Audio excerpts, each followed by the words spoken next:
Subscribe करें हमारे channel. Let's start the topic vector और cross product of two vectors. ठीक है, दो वेक्टर्स के हम लोग स्केलर प्रोडक्ट के बारे में, डॉट प्रोडक्ट के बारे में हम लोगों ने पिछले लेसन में सीख लिया है, पिछले टॉपिक में सीख लिया है। अब हम लोग वेक्टर प्रोडक्ट के बारे में सीखेंगे टू वेक्टर्स के। ठीक है, तो इसका कॉन्सेप्ट मैं बहुत इजी तरीके से आप लोगों को समझाऊंगा। तो पहले हम लोग देख लेते हैं, दो फिगर हम लोगों ने ड्रॉ किए हैं इस पेपर पे। पहला स्क्रू का एक आपका वो है फिगर। ठीक है, तो आप देख सकते हैं कि 3 डायमेंशनल कोऑर्डिनेट सिस्टम है, एक्स वाई जेड एक्सेस। ठीक है, और दोनों में वही एक्स वाई जेड एक्सेस। तो देखिए क्या होगा इसमें कि सिंपली आप देख रहे हैं कि जब हम एक्स एक्सिस को वाई एक्सिस की तरफ घुमा रहे हैं, ठीक है, टर्न कर रहे हैं, तो स्क्रू को अगर ऐसे घुमाएं क्लॉकवाइज, ठीक है, काउंटर क्लॉकवाइज, तो होता क्या है कि ये स्क्रू जेड एक्सिस की तरफ, ठीक है, जाने लगता है। तो इसका डायरेक्शन क्या हुआ, जब एक्स वाई की तरफ गया तो इसका डायरेक्शन जेड की तरफ बढ़ गया। मतलब इस वेक्टर को इस वेक्टर से मल्टीप्लाई करें तो इसका डायरेक्शन कहाँ बनेगा, ऊपर की तरफ। तो ये इस कॉन्सेप्ट से हम लोग वेक्टर और प्रोडक्ट के कॉन्सेप्ट को समझ सकते हैं। ठीक है, तो इसका पूरा कॉन्सेप्ट देखते हैं। We have discussed on the three dimensional right handed rectangular coordinate system. ठीक है, कोऑर्डिनेट सिस्टम इस तरीके से हमें करना है।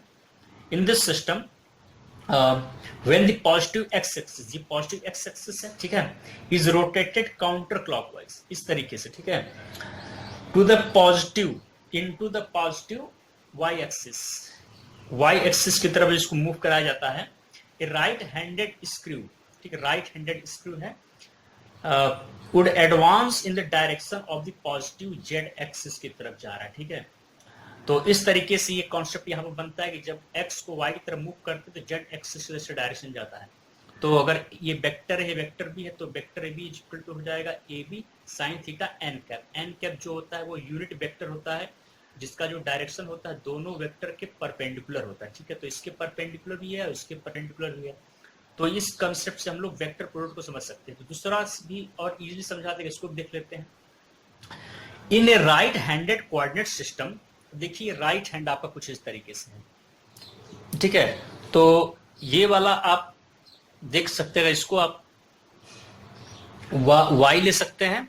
ठीक है, कुछ इस तरीके से देख लीजिए, इसको आप वाई ले लेंगे, इसको आप ये वाई हो जाएगा, ये एक्स हो जाएगा और ये जेड हो जाएगा। तो एक्स को अगर ऐसे घुमाए जेड की तरफ, वाई की तरफ, ये ऊपर की तरफ जाएगा। तो ये आपका क्या हो जाएगा, जेड की तरफ जाएगा। तो वही यहाँ समझाने का प्रयास किया गया है। ठीक है, तो in a right handed coordinate system the thumb of the right hand points in the direction of the positive Z axis. ठीक है, when the fingers are curved in the direction away from the positive X axis toward the positive Y axis. ठीक है, तो इस तरीके से उसको हम लोग देखेंगे। तो अब इस सब को क्लियर होने के बाद हम लोग आते हैं इसके डेफिनेशन पर। वेक्टर और क्रॉस प्रोडक्ट का डेफिनेशन क्या होता है, तो आइए डेफिनेशन को चेक कर लेते हैं। तो इसके लिए एक फिगर आपको कुछ इस तरीके से बना दिया जाए। ये स्मॉल ए वेक्टर हो गया और ये स्मॉल बी वेक्टर है जो थीटा एंगल पे है। ठीक है, यहां से यहां तक। तो ये यूनिट वेक्टर है इन दोनों के परपेंडिकुलर ऊपर की तरफ, और इसका ऑपोजिट डायरेक्शन नीचे की तरफ माइनस हो जाएगा एन कैप। ठीक है, यूनिट वेक्टर सेम रहेगा। तो अब देखिए क्या करते हैं, two vectors, the vector product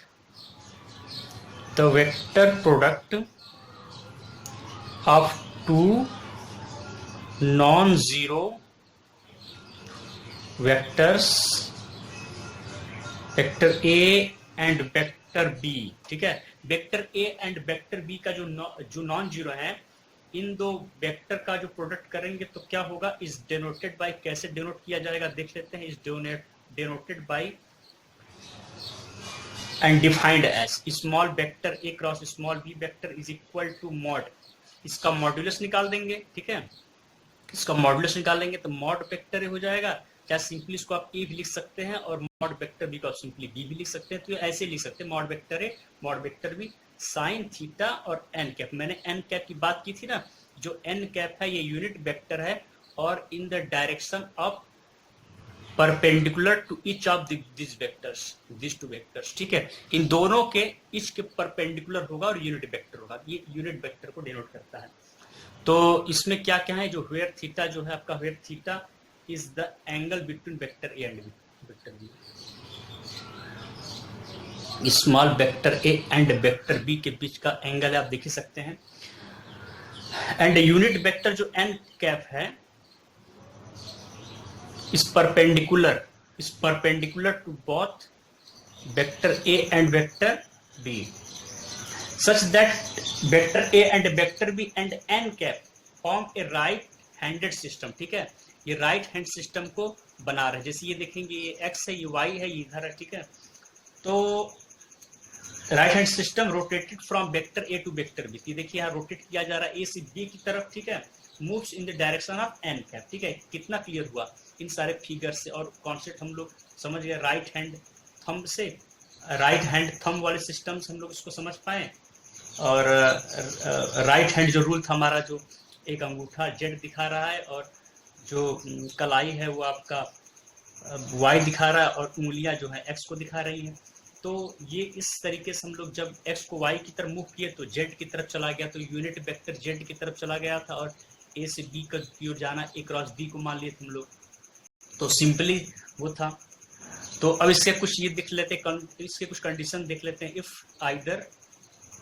either vector a is equal to 0 और vector b is equal to 0 then theta is not defined. ठीक है, इसमें ये डिफाइंड नहीं होगा, it's not defined. In this case, इस केस में जब दोनों जीरो रहेंगे तो आप simply vector A cross vector B क्या हो जाएगा, जीरो ही होगा, जीरो वेक्टर होगा। Thank you so much for watching.